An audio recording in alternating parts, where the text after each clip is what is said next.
세월호 참사로 온 국민이 집단 우울증을 앓고 있는 요즘 선박의 안정성을 아무리 강조한다고 해도 지나침이 없겠죠.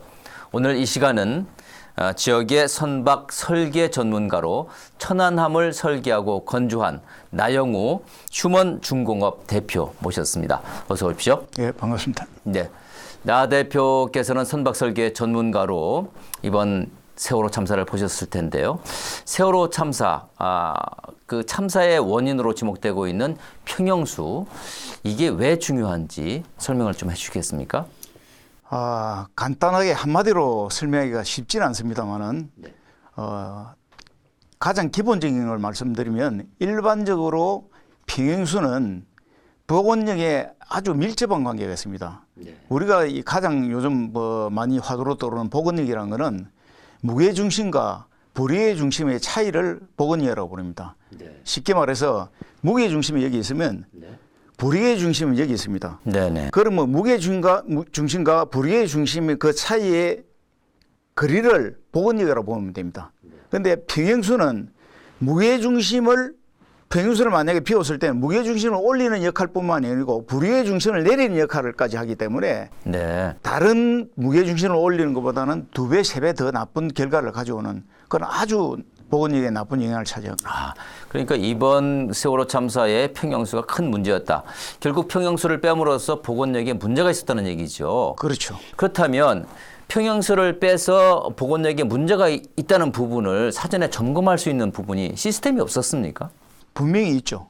분명히 있는데 가장 쉬운 방법으로 그 평형수를 게이지를 보면 평형수를 얼마나 채웠는지 하는 게 바로 확인이 됩니다.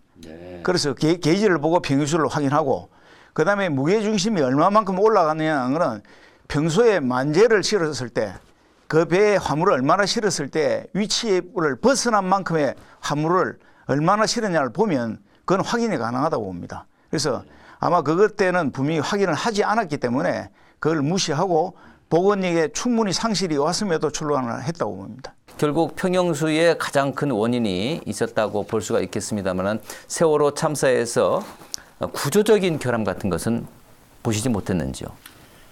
외형적으로 나타나는 구조적인 결함은 상부에 여객을 늘리기 위해서 상부 구조물을 많이 키운 걸로 지금 나타나 있습니다. 그것이 평형수 외에 2차적인 문제로 작용을 했습니다.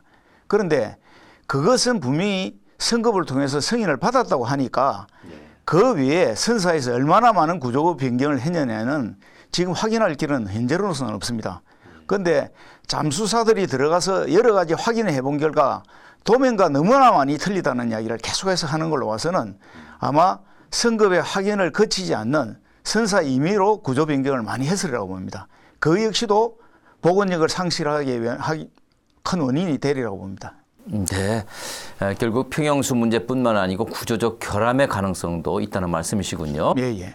네, 나 대표께서는 최근 안정성이 좋다는 알루미늄 선박을 건조해서 해경이라든지 해군에 납품을 하시고 또 어선까지 건조한다고 들었습니다. 알루미늄 선박의 장단점은 어떤 점을 들 수 있을까요?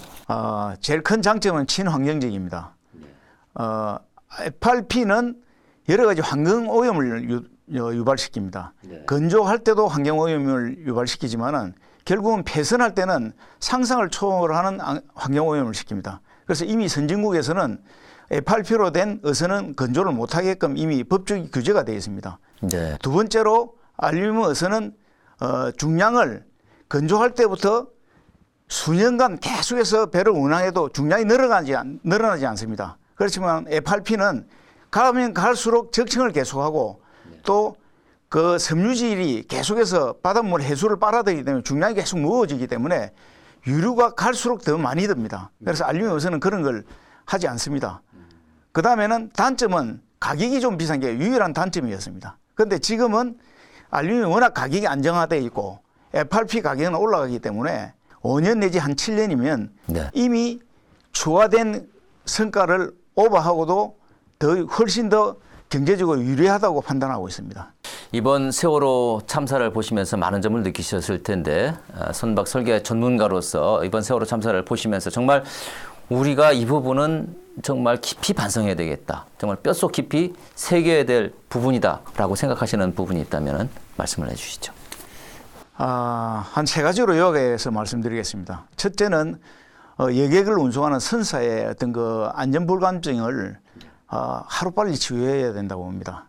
지금과 같은 그런 의식을 가지고 여객을 장사의 수단으로 봐서는 절대 안 됩니다. 어떻게든 그 안전을 최우선으로 해서 여객을 운송해야 된다는 그런 의식의 변화가 중요하고, 두 번째는 배를 태는 여객 역시도 그 부분에 대해서 의식을 좀 가지셔야 됩니다. 우리가 비행기 탈 때 얼마나 조심합니까? 그런데 여객들이 배를 탈 때는 전혀 그런 안전의식이 없이 배가 운항 중에도 밖으로 다니면서 안전에 대한 상당히 안전불감이 있는데 그걸 좀 고쳐야 된다고 봅니다. 다음으로 세 번째는 행정관청의 어떤 그 안전의식도 상당히 결여되어 있는 게 아쉽습니다. 이리저리에서 그것까지 제가 지적할 위치는 못 되지만은 이 삼위일체가 좀 더 이번 걸 반성해서 안전에 대한 의식, 그리고 앞으로 어떤 여객선을 어떻게 운영해야 된다는 부분에 대해서 깊이 좀 통찰해서 반성했으면 싶습니다. 그렇군요. 네, 정말 온 국민을 참담하게 하고 분노케 했던 이런 세월호 참사 다시는 일어나지 말아야 되겠습니다. 또 이런 참사가 일어나지 않도록 선박 설계 전문가로서 많은 부분 힘써주시기 바랍니다. 오늘 말씀 고맙습니다. 네, 감사합니다.